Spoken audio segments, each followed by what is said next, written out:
26 जनवरी को ही क्यों मनाया जाता है गणतंत्र दिवस? जानें इसका दिलचस्प इतिहास। क्या आपके मन में कभी ये सवाल उठा कि आखिर 26 जनवरी को ही गणतंत्र दिवस क्यों मनाया जाता है? अगर नहीं तो यहाँ पढ़ें। हर साल 26 जनवरी को गणतंत्र दिवस मनाया जाता है।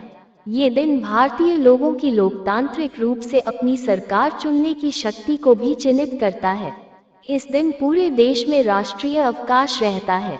गणतंत्र दिवस पूरे देश में बहुत उत्साह के साथ मनाया जाता है। वार्षिक परेड गणतंत्र दिवस समारोह का मुख्य आकर्षण होता है। ये परेड नई दिल्ली के राजपथ, नया नाम कर्तव्य पथ से शुरू होती है और इंडिया गेट पर समाप्त होती है। भारतीय राष्ट्रपति इस दिन राजपथ पर राष्ट्रीय ध्वज फहराते हैं। कार्यक्रम के दौरान देश की सांस्कृतिक विरासत को प्रदर्शित किया जाता है।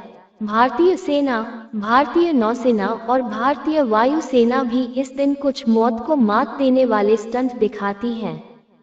जब अंग्रेजों से देश को 15 अगस्त 1947 में आज़ादी मिली थी, तब 3 साल बाद देश में भारत का संविधान लागू किया गया था, यानी 1950 में संविधान लागू किया गया था।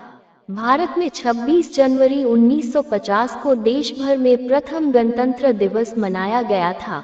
भारतीय संविधान भी इसी दिन लागू हुआ था। डॉक्टर भीमराव अंबेडकर ने संविधान की ड्राफ्टिंग कमेटी की अध्यक्षता की थी। 26 जनवरी 1950 को ही देश को पूर्ण रूप से गणतंत्र यानी गणराज्य घोषित किया गया था।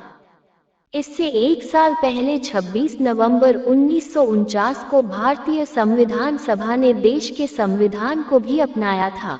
गणतंत्र दिवस इसलिए भी 26 जनवरी को मनाते हैं क्योंकि इसी दिन वर्ष 1930 में भारतीय नेशनल कांग्रेस ने देश को पूर्ण रूप से आजाद होने की घोषणा की थी।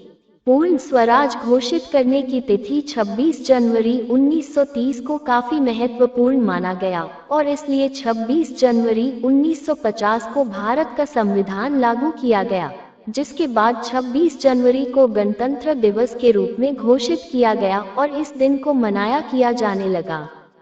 बता दें कि इस दिन भारतीय राष्ट्रपति ने देश के योग्य नागरिकों को राष्ट्र में उनके योगदान का सम्मान करने के लिए पद्म पुरस्कारों की घोषणा की।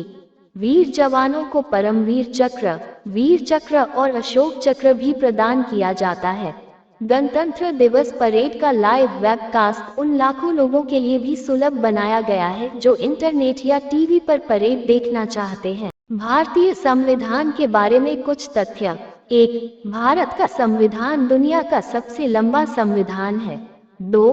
भारतीय संविधान को मुद्रित या टाइप आउट नहीं किया गया था, बल्कि इसे सुलेखक प्रेम बिहारी नारायण रायजादा द्वारा एक बहती हुई इटैलिक शैली में हाथों से लिखा गया था। 3. भारतीय संविधान के लागू होने के बाद ही देश में महिलाओं को मतदान का अधिकार प्राप्त हुआ। 4. डॉक्टर भीमराव अंबेडकर ने भारतीय संविधान के अनुच्छेद 32 संवैधानिक उपचारों का अधिकार को संविधान का हृदय और आत्मा घोषित किया था। भारतीय संविधान के पिता के रूप में भी जाने जाने वाले अंबेडकर ने संविधान की मसौदा समिति का नेतृत्व किया। 5. भारतीय संविधान ने यूनाइटेड किंगडम, फ्रांस, संयुक्त राज्य अमेरिका और सोवियत संघ के संविधानों से प्रावधानों को उधार लिया है।